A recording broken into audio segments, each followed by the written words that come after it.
Presiding Officer, Scotland actually wants to be a constructive partner to the other UK nations, other nations of the UK, and also a constructive and fair trading partner to the countries around the world. And the UK government's approach so far must change, it seems, to place the interests and the involvement of the devolved nations on a par with sectoral interests. And the UK government has also talked about the trade deals that work for the whole of the UK. But Scotland, Wales and also Northern Ireland could, in some negotiations, have very different interests from the rest of the UK. And these differences would be best addressed before reaching the negotiation table. The way that trade arrangements are developed within the UK cannot simply remain the same. Now, the development, the conduct and also the content of future trade policy and agreements will therefore have important implications for Scotland. And the future trade agreements will almost certainly involve devolved issues. I'm saying also for these reasons I've just outlined, it's clear that this chamber needs to send the strongest message possible to the UK government that there needs to be a guaranteed role in the development of trade agreements for the Scottish Government, but also this Parliament, which would benefit the Scottish producers, exporters, consumers, and also our constituents and our communities. It's also clear that the best future for Scotland and the UK is to remain in the European Union, or at the very least in the single market and customs union. But we must do everything that we possibly can to protect Scotland's interests in future trade deals and in all possible outcomes. It's also clear that the Scottish Government still have significant concerns about some aspects of the UK trade bill, and they'll continue to actually work to have the bill amended. And we've already heard today some quotes from the UK Trade Minister, George Hollenbury, when he took part in a session at the Finance and Constitution Committee. But he also spoke in the Delegated Powers and Law Reform Committee, and in that committee he stated, "We are absolutely clear that there should be deep and meaningful consultation with the Scottish Government, and that we should be open to modifying our proposals on the basis of the information that we receive. I am absolutely committed to that."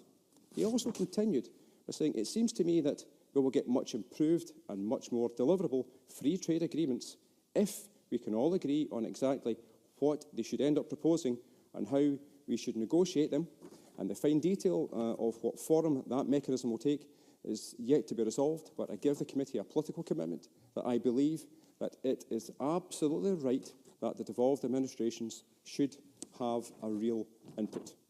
Now, Mr Hollenbury also stated that day that I'm absolutely determined, as is the Secretary of State, that the consultations that we hold will be meaningful, wide and deep.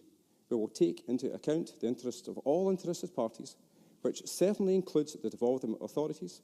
We are not yet set on exactly how we will involve the devolved authorities.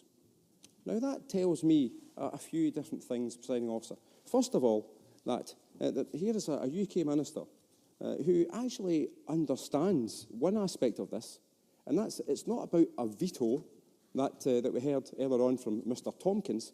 It's actually about having an agreement with the devolved administrations. I mean, and I'll read this point again just for Mr Tompkins' record. I don't know if he looked at this particular part of the official report. And it's this bit. It says, "If we can all agree on exactly what they should end up proposing and on how we should negotiate them." That is not a veto. That's about two governments actually working together to try to get the best possible outcome. Presiding Officer, I've never heard, never ever expect any Scottish Government minister to claim that everything that they propose to the UK Government should be listened to. However, a UK Government rife with internal division should attempt to work with the devolved administrations. The Scottish Government has been willing to negotiate, discuss and have meaningful dialogue with the UK Government for the last 2 years. And as the Minister stated earlier, the UK Government have talked a good game, but clearly their actions have been somewhat different. Now, Presiding Officer, today I've heard a lot, once again, about the aspects of previous trade negotiations. Heard about TTIP. I've also heard about the issue of the chlorinated chicken, the selling off of the NHS to the highest bidder, reduced food standards, the power grab, and also other negative aspects about this situation that we face. Therefore, bearing in mind that we've actually had trade arrangements via the EU for the last 40 years, And going forward, any future trading arrangements will clearly have an effect upon Scotland and also our economy, and also devolved issues, then surely a common sense approach, common sense approach would have been for the UK government to genuinely work with the devolved administrations and parliaments to actually have a stronger negotiating position when it comes to future trade negotiations.